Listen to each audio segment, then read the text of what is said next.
Good afternoon, students. Today we are going to discuss about the structural stability or stability of structure. हम लोग पढ़ चुके हैं कि डिग्री ऑफ स्टैटिक इंडिटरमिनेसी कैसे कैलकुलेट करते हैं, डिग्री ऑफ किनेमेटिक इंडिटरमिनेसी कैसे कैलकुलेट करते हैं फॉर रिजिड स्ट्रक्चर के लिए और फॉर पिन जॉइंट स्ट्रक्चर के लिए, rigid structure like frame or fixed beam and pin joint structure like trusses. In both the cases, we have studied about the how to calculate degree of static independency and how to calculate degree of kinematic independency. Now, today we are going to discuss about the stability of structure. कि हमारा structure किस तरह से stable रहेगा, externally होता है तो कैसे होता है, इंटरनली होता है तो कैसे होता है और किस किस पे डिपेंड करता है. तो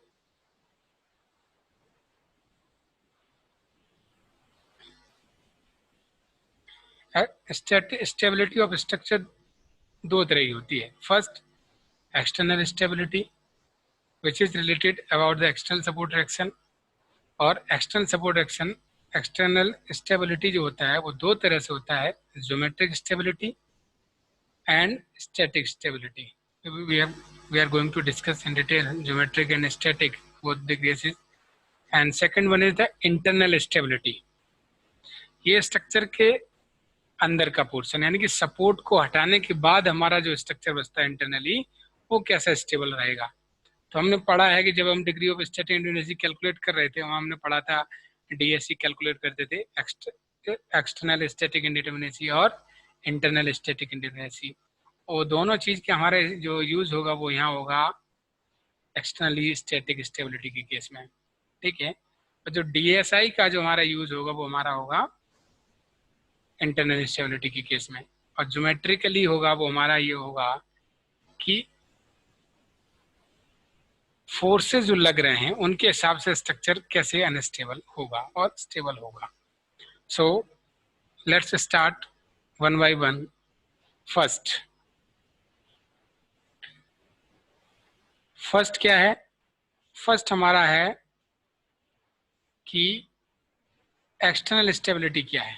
तो बड़े ध्यान से समझिए, ये सारे पॉइंट्स हमारे बहुत यूजफुल हैं और it is very important for understanding static stability of internal stability as well as external stability of structure. कभी कभी इसको बोलते हैं एक्सटर्नली अनस्टेबल भी बोलते हैं, एक्सटर्नली स्टेबिलिटी बोलते हैं, बोथ आर सेम वर्ड्स. तो एक्सटर्नल स्टेबिलिटी क्या है? The given structure is said to be externally stable if it is satisfied following conditions. कोई भी स्ट्रक्चर जो दिया गया है वो कब स्टेबली कहा जाएगा, कब अनस्टेबल कहा जाएगा, क्या क्या कंडीशन है वो कंडीशन समझिए. फर्स्ट, मिनिमम 3 सपोर्ट रिएक्शंस जो कि एक्सटर्नल होंगे, यानी कि minimum 3 external support reactions should be there. कम से कम 3 एक्सटर्नल रिएक्शन होना चाहिए, minimum 3. And the reactions should be non parallel. जो भी रिएक्शंस हैं हमारे वो नॉन पैरेलल होना चाहिए, यानी कि पैरेलल नहीं होना चाहिए. एंड अब आप सोचेंगे कि सर पैरेलल होंगे, तो पैरेलल डायरेक्शन कैसा भी हो लेकिन पैरेलल नहीं होना चाहिए. थर्ड वन है the reaction should be non concurrent. Concurrent मतलब क्या होता है? किसी भी एक जॉइंट पे आके सारे रिएक्शन मिल जाते हैं, ऐसा भी केस नहीं होना चाहिए. Reaction should be non concurrent मतलब जो भी रिएक्शंस लग रहे हैं वो किसी एक जॉइंट पे आके सारे के सारे नहीं मिलना चाहिए. And the fourth one is reaction should not be trivial मतलब स्प्रिंग सपोर्ट नहीं होना चाहिए. वहाँ पे जिस जॉइंट जहाँ जो भी जॉइंट है वो उस मेंबर में कोई भी स्प्रिंग सपोर्ट नहीं होना चाहिए, स्प्रिंग सपोर्ट की वजह से कोई रिएक्शन नहीं होना चाहिए. तो ये 4 कंडीशन है कि पहली क्या, मिनिमम 3 रिएक्शन होना चाहिए, दूसरी और जो रिएक्शन लग रहे हैं वो पैरेलल नहीं होना चाहिए, नॉन पैरेलल होना चाहिए, और कंकरेंट नहीं होना चाहिए मतलब नॉन कंकरेंट होना चाहिए, और चौथा स्प्रिंग सपोर्ट नहीं होना चाहिए, नॉट टू बी ट्राइवियल यानी कि नॉन ट्राइवल सपोर्ट होना चाहिए, स्प्रिंग सपोर्ट नहीं होना चाहिए. एग्जाम्पल देखिए, फर्स्ट सपोर्ट देखिए, कैंटिलीवर बीम है, 3 रिएक्शन लग रहे हैं, तो क्या हो गया, ये स्टेबल केस है. बट ये अनस्टेबल कब हो जाएगा? जब यहाँ स्प्रिंग सपोर्ट लगा दिया दूसरे एंड पे, फ्री एंड पे। क्यों? तीन रिएक्शन तो पहली कंडीशन सेटिस्फाइड है, नॉन पैरेलल वो भी सेटिस्फाइड, नॉन करेंट वो भी सेटिस्फाइड है, एंड नॉन ट्रेवियल। अब नॉन ट्रेवियल यहाँ तो ट्रेवियल हो गया भाई, स्प्रिंग सपोर्ट मिल गया, तो ये क्या हो गया? लोड लगाओगे डिस्प्लेस कर जाएगा, तो ये क्या हो गया? अनस्टेबल कंडीशन हो गई। ठीक है। सिमिलरली अब आप देखिए, एक तरफ हिंज सपोर्ट लगा, दूसरी तरफ फ्री एंड है, तो ये कैसा स्ट्रक्चर होगा? ये अनस्टेबल स्ट्रक्चर। क्यों? मिनिमम 3 की कंडीशन सेटिस्फाइड नहीं कर रहा है। जब भी इस तरह से रिएक्शन स्ट्रक्चर्स होंगे हमारे क्या होंगे? अनस्टेबल होंगे। और आगे चलते हैं भाई, देखते हैं जरा। ये तो होगी एक्सटर्नली बात कि एक्सटर्नल सपोर्ट की वजह से। अब बात आती है उसी में ज्योमेट्रिक स्टेबिलिटी। भाई तीन रिएक्शन तो हैं एजेट ओके, उसके हिसाब से तो स्टेबल हो गया, बट क्या ज्योमेट्रिकली स्टेबल है? कैसे? देखो, ज्योमेट्रिक स्टेबिलिटी कब होती है? If minimum 3 external support reaction exist in the structure, then also the structure is unstable, then it is called geometric instability. कब? तीन रिएक्शन तो हों फिर भी स्ट्रक्चर अनस्टेबल है, तब वो कहा जाता है ज्योमेट्रिक अनस्टेबिलिटी और ज्योमेट्रिक स्टेबिलिटी। क्यों ऐसा हो रहा है? Because if minimum 3 external support reaction are present, then also it is possible for a structure to be unstable if the reactions are parallel or concurrent. कब पॉसिबल होगा? जब तीन रिएक्शन तो प्रेजेंट हैं, या तो वो तीनों पैरेलल हो गए तो भैया अनस्टेबल हो गया, या वो तीनों कंकरेंट हो गए तो अनस्टेबल हो गया। समझते हैं एग्जांपल से। ज्योमेट्रिक स्टेबिलिटी हमेशा किसकी वजह से होती है?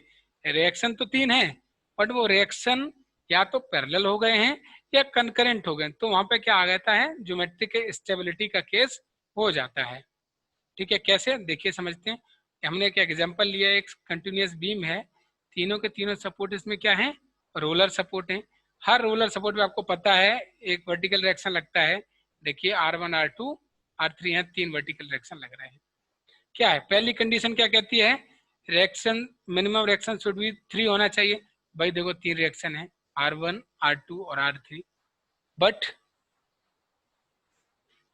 ज्योमेट्रिक स्टेबिलिटी के केस में क्या होता है? तीनों तीनों या तो पैरेलल हो जाए तो ज्योमेट्रिक स्टेबिलिटी हो जाएगी, और तीनों कंकरेंट हो गए तो ज्योमेट्रिक स्टेबिलिटी हो गई। भाई यहाँ क्या केस बन रहा है? तीनों के तीनों रिएक्शन क्या है? पैरेलल हो गए। देखो R1 के पैरेलल R2, R2 के पैरेलल R3 हो गए।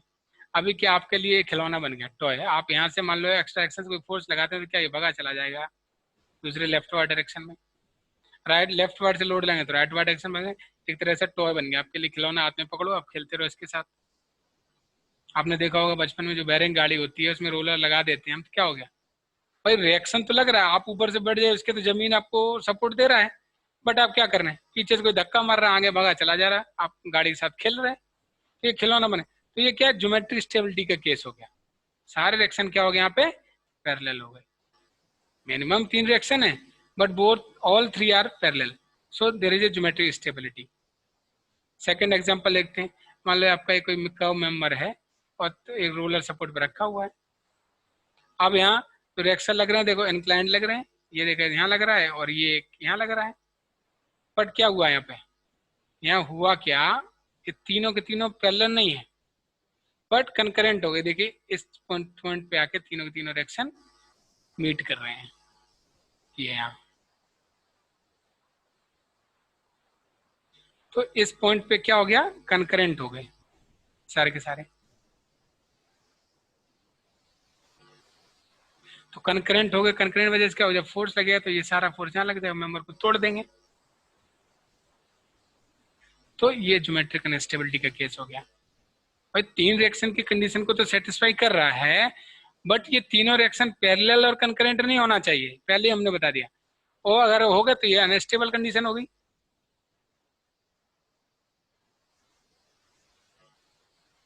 ठीक है। तो due to presence of concurrent reaction the structure externally geometrically unstable हो गया। सेकंड एक और एग्जांपल समझते, ट्रस में लिया हमने, रेक्टेंगुलर पैनल है, एक रोलर सपोर्ट यहाँ लग रहा है हॉरिजॉन्टली, एक रोलर सपोर्ट इंक्लाइन लग रहा है, एक रोलर सपोर्ट वर्टिकल लग रहा है। रिएक्शन लगा दिया हमने भाई, यहाँ ये हॉरिजॉन्टली रिएक्शन लग रहा है, ये इंक्लाइन रिएक्शन लग रहा है, और ये वर्टिकल रिएक्शन लग रहा है। ठीक है। अब देखिए, आप पहली कंडीशन क्या? मिनिमम 3 रिएक्शन होने चाहिए किसी भी स्ट्रक्चर को स्टेबल होने के लिए। ओके, यहाँ 3 रिएक्शन है, बट देखो क्या ये तीनों रिएक्शन पैरेलल हैं? नहीं भाई, पैरेलल नहीं है। बट क्या तीनों ये कॉन्करेंट हो रहे हैं? यस, यहाँ तीनों कॉन्करेंट। आप अगर रिमेंबर को इसको बढ़ाओ, लाइन ऑफ एक्शन इसकी इस पॉइंट पे आके, मान लीजिए पॉइंट एफ है, इस एफ पॉइंट पे आके ये तीनों की लाइन ऑफ एक्शन मैच कर रही है, मीट कर रही है। अगर ये तीनों फोर्स लगाएं तो क्या कर रहे हैं? इस मेंबर को तोड़ देंगे, पूरा ट्रेक्शन स्टेबल हो गया। तो ये कंडीशन ज्योमेट्रिक स्टेबल अनस्टेबिलिटी की कंडीशन बन गई। बात समझ में आई? यस और नो? यस। तो ये कंडीशन क्या है? ज्योमेट्रिक स्टेबिलिटी की कंडीशन है।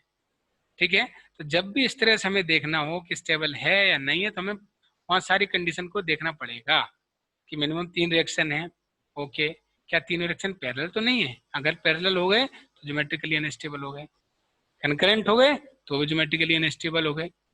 ये वो कंडीशन हो गई ज्योमेट्रिक। अब बात करते हैं स्टैटिक स्टेबिलिटी की। चलिए भाई, सिमिलरली एक और एग्जांपल से समझते हैं हम। ये हमारा ट्रस है, कॉम्प्लेक्स ट्रस है,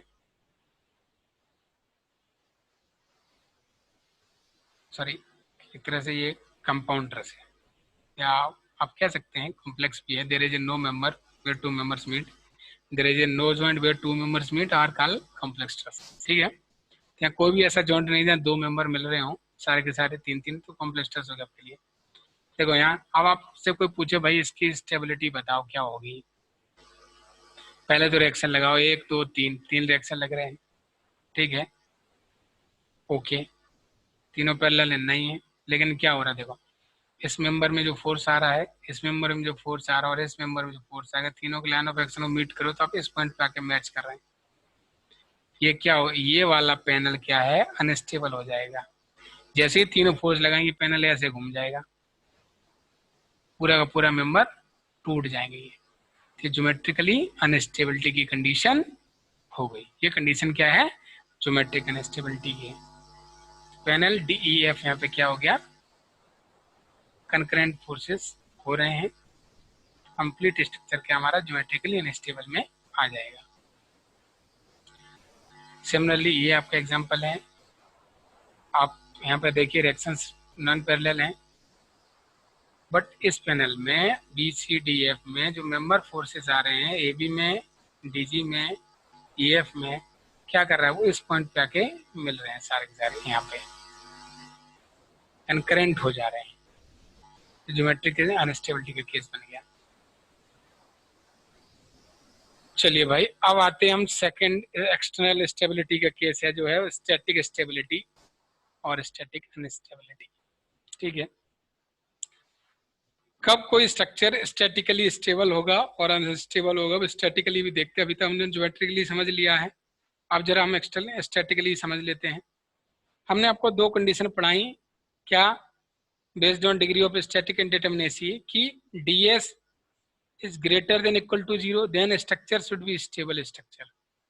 If ds is less than 0, structure should be unstable structure. अब इन तीनों को थोड़ा और हम डिवाइड करते हैं, बताते हैं। If ds equal to 0, if ds is equal to 0, then structure is statically determinate and stable. If ds is greater than 0, statically determinate और stable होगा, and ds is less than 0, then the structure is statically determinate but unstable होगा। अब आप कहेंगे sir ds की value अगर 0 से कम हो गई तो स्ट्रक्चर डिटर्मिनेट कैसे हो गया? हमने आपको क्या बताया था, डिटर्मिनेट और इंडिटरमिनेट की डेफिनेशन क्या बताई? If any structure is analyzed by available equation of equilibrium, then the structure is called determinate structure. If structure cannot analyzed by available equation of equilibrium, then the structure is called statically indeterminate structure. भाई equation of equilibrium हमारे पास क्या है, 2D में 3 है और 3D में 2D में हमारे पास कितनी, 3 इक्वेशन ऑफ इक्विलिब्रियम है, 3D में 6 इक्वेशन ऑफ इक्विलिब्रियम है। भाई 2D में अगर 3, देखिए क्वेश्चन से समझिए, ये एग्जांपल दे रखा है, नंबर ऑफ एक्सटर्नल एक्शन कितने हैं, 2 हैं। इक्वेशन ऑफ इक्विलिब्रियम हमारे पास कितना है, 2D स्ट्रक्चर है, 3 हो गई। ये इन 3 से ये 2 रिएक्शन तो कैलकुलेट किए जा सकते हैं। तो ये हमारा क्या स्टैटिकली डिटर्मिनेट तो हो गया, बट अभी भी ये स्टेबल नहीं है। यहाँ ds की जो वैल्यू आई है वो कितनी आई है, -1, 0 से कम आई है। तो क्या होगा, स्टैटिकली डिटर्मिनेट तो होगा बट अनस्टेबल का केस हो गया, ये अनस्टेबल केस है। ठीक है, चलिए सिमिलरली आप ये देखिए, आप यहाँ देखिए नंबर ऑफ रिएक्शन कितने 3 हैं, ds किसके बराबर हुई, 0 के बराबर हुई। तो हमारा कैसा हो गया, स्टैटिकली डिटर्मिनेट हो गया, साथ ही साथ क्या हो गया, स्टेबल केस भी हो गया ये। अब ये स्टेबल है। अगर यहाँ भी रोलर लगा देते तो फिर से खिलौना बन जाता, आप पकड़ के इसके साथ खेलते रहे, कहीं भी भगा ले जाइए एक्स्ट्रा रिएक्शन में। सेकंड आता है इंटरनल स्टेबिलिटी क्या है। भाई हमने आपको बताया ऊपर वाले दोनों केस एक्सटर्नल फोर्सेस से डील कर रहे थे, इंटरनल है मतलब आंतरिक मसला है, मतलब मेंबर फोर्सेस के बारे में डील करेगा। It deals with the stability with in the structure, यानी कि स्ट्रक्चर के अंदर ही अंदर इससे पता करना है। कैसे, फॉर एग्जाम्पल हमने क्या किया, एक हमारा एक स्ट्रक्चर है उसमें एक इंटरनल हिंज लगा दिया यहाँ पे, कैसे डिफॉर्म करेगा ये देखो ये इस तरह से डिफॉर्म कर गया यहाँ, ये सपोर्ट भग के यहाँ आ गई यहाँ से, ये देखो यहाँ पे जैसे कोई लोड लगा, ए से ए डैश पे पहुंच गई, मेंबर यहाँ से एक डायरेक्शन डिस्प्लेस हो गया यहाँ से यहाँ, और ये वाई डायरेक्शन डिस्प्लेसमेंट हो गया यहाँ पे। क्या हो गया, जैसे आपने कोई लोड लगाया यहाँ तो ये इस तरह से डिफॉर्म कर गया।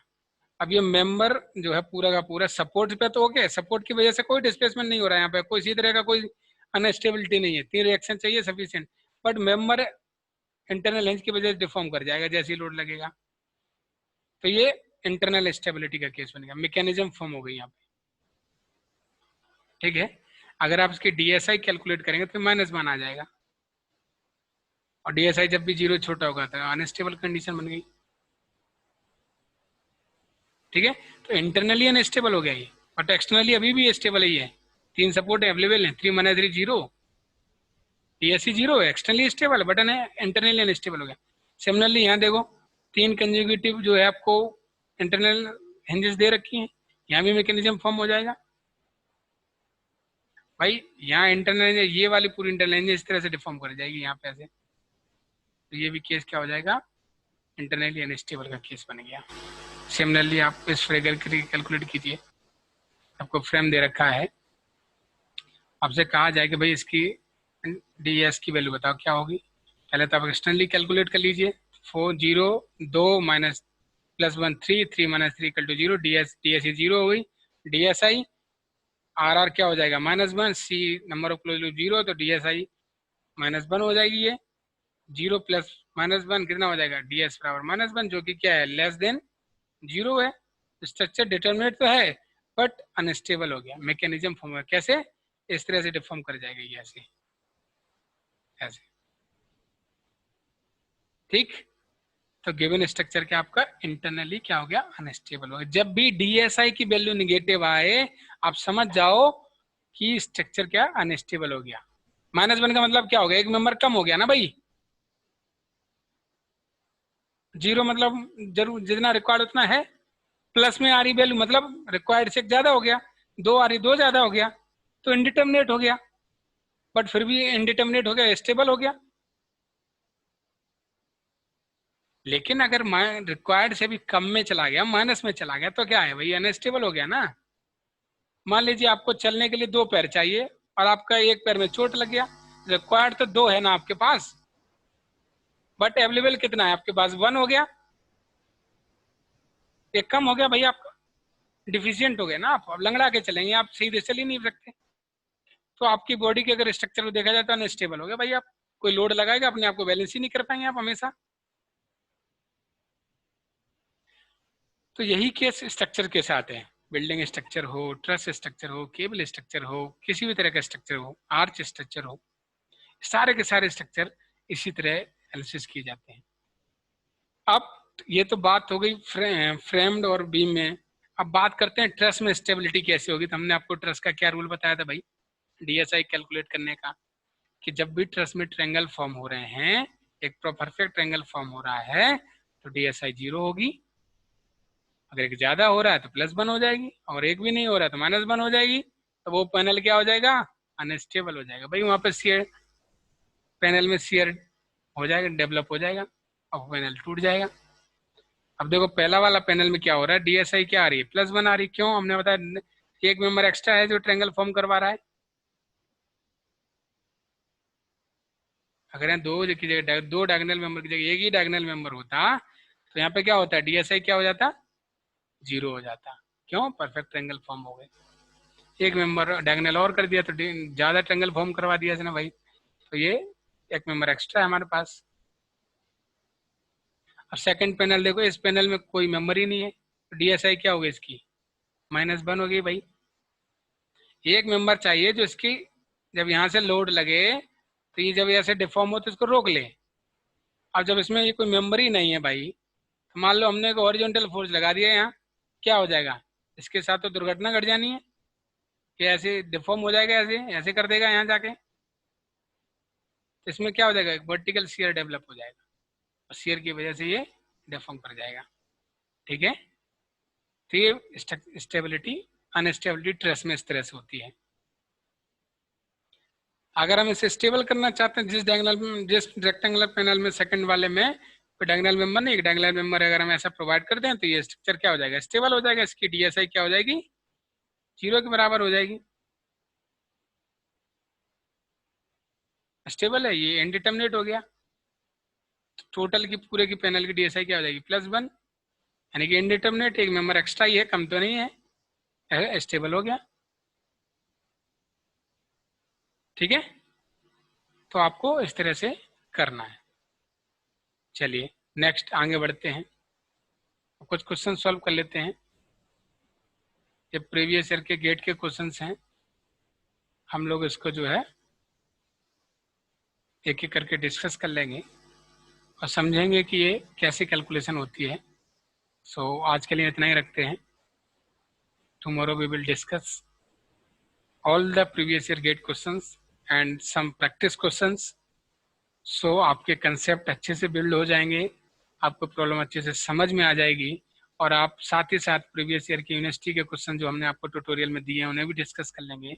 आपकी यूनिवर्सिटी में एग्जामिनेशन में बहुत हल्के क्वेश्चन आते हैं, इजी टाइप के, बट जितना भी हमने आपको पढ़ाया है ये बहुत एडवांस लेवल का है, कंपटीशन लेवल का है। तो आप बहुत ध्यान से पढ़िए, समझिए। अगर आपको कोई डाउट हो तो you can ask me any time. आप हमें, आपके सबके पास हमारी मेल आईडी है, व्हाट्सअप नंबर है, आप हमें अपने क्वेश्चंस को भेजिए। आप अपने डाउट को मूडल पे अपडेट कीजिए, मैं आपको रिवर्ट करूँगा वहाँ पे, और हर एक नेक्स्ट क्लास में हम सारे डाउट्स को क्लियर कर लेंगे। Thank you so much for listening me.